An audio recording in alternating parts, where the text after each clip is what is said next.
Diet చేసేవాళ్ళు night కొన్ని carrot ముక్కలు, కొన్ని బీట్రూట్ ముక్కలు, ఒక ఉసిరికాయ వేసుకొని అన్నీ మిక్సీలో వేసేసుకోవాలి. కొన్ని వాటర్ పోసుకొని మిక్సీలో వేసుకోండి. జ్యూస్ జాలితో ఇట్లా వడపోసుకోవాలి. మంచిగా వడపోసుకున్నాక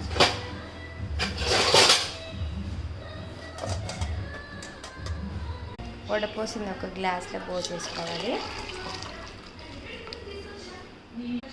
ఒక స్పూన్ హనీ వేసుకోవాలి. వేసుకొని మంచిగా కలుపుకొని తాగాలి. చాలా బలంగా ఉంటుంది.